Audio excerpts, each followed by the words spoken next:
Bonjour, bonjour. Hi, Celebration Netherlands. So good to be with you today and can share the word of God for this time of devotional. And the topic today is physical healing. And I know you already know that, but Jesus is a great healer. You can see everywhere in the gospel that the crowd followed him to be healed from their disease. For the majority of people at this time, Jesus was a powerful healer.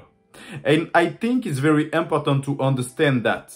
Today, when we speak about Jesus, we speak about Jesus as Savior, as Son of God, as Lord, all these kind of qualifiers. But we have to understand that for the majority of people at that time, it was not so clear. They did not immediately understand that he was going to die on the cross, that he was the Messiah. For them, it was still abstract. So when many saw Jesus, they saw him as a master of the law, but also as a great healer. When Jesus came to a place, lots of people ran to see him. It was like the supreme healer. He's here today, and if I can touch him, I will be healed.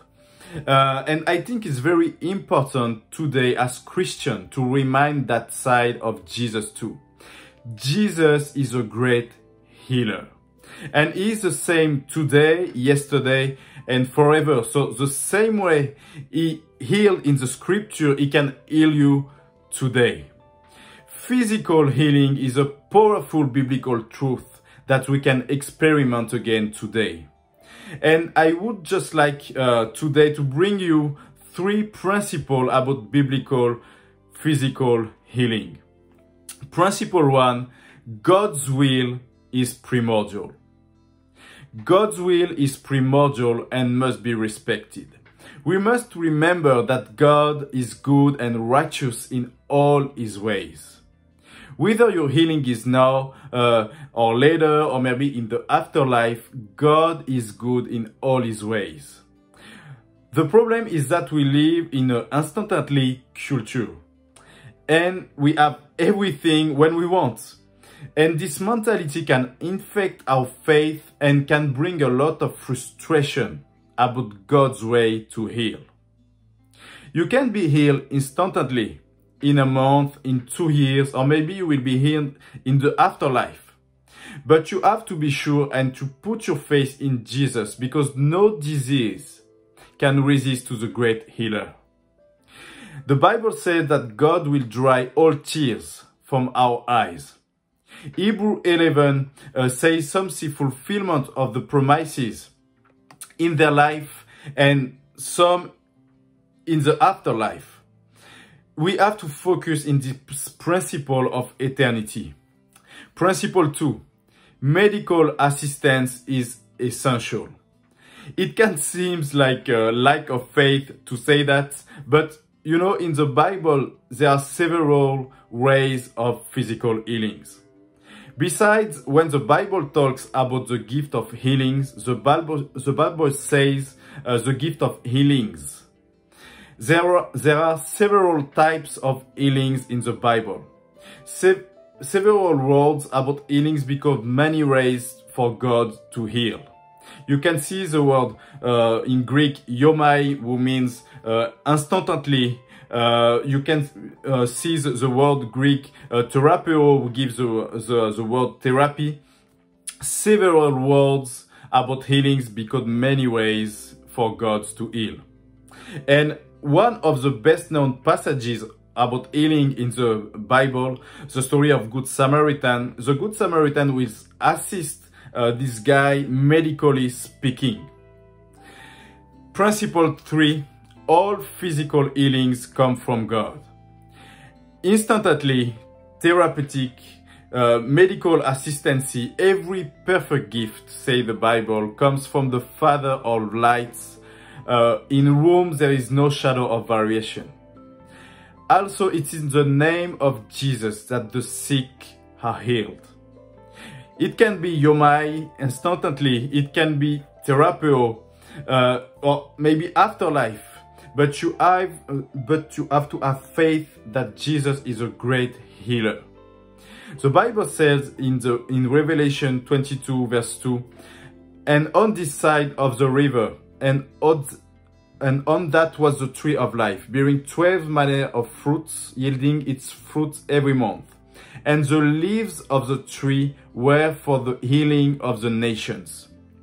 Church, we are these leaves of the tree.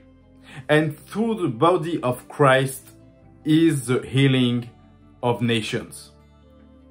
And whatever the way of healing, we have the mission to pray for sick people. And whatever the way of physical healing, let Jesus, who is the same yesterday, today, and forever, continue his job of great healer through us. And I just want to encourage you, if you are sick, that Jesus the Messiah is a great healer. If you put your faith in him, he can heal you. Whatever the ways, he can heal you completely. Maybe right now, maybe in 1 year, maybe in the afterlife. But if you put your faith in him, he will do. So God bless you guys. We hope to see you very soon, and we send all our love from Paris here. Love you guys. I want to read Mark 16 from verse 15. This is Jesus speaking. He said to them, "Go into all the world and preach the gospel to all creation.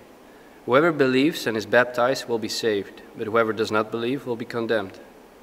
And these signs will accompany those who believe. In my name they will drive out demons, they will speak in new tongues, they will pick up snakes with their hands, and when they drink deadly poison, it will not hurt them at all. They will place their hands on sick people, and they will get well." And after telling his disciples this, Jesus is taken up into heaven. And as we're about to sing the song, "This is a Move," we should remember these words, that wherever the believers go, they will be accompanied by these signs and wonders. The last being placing on hands on sick people, and that they're being healed. And "This is a Move" is a declaration of that truth, where we declare, we proclaim healing, we proclaim that our God is so much stronger than anything that we encounter. The mountains are still being moved, bodies are being raised. And this is not just something that we can proclaim to the spiritual world around us or to sick people, also to ourselves, as we might not always fully expect God to move in such power, but he does. He promises this. So let's sing it out. Mountains are still being strongholds are still being loosed. God, we believe it. Yes, we can see that wonders are still what you do. Bodies are still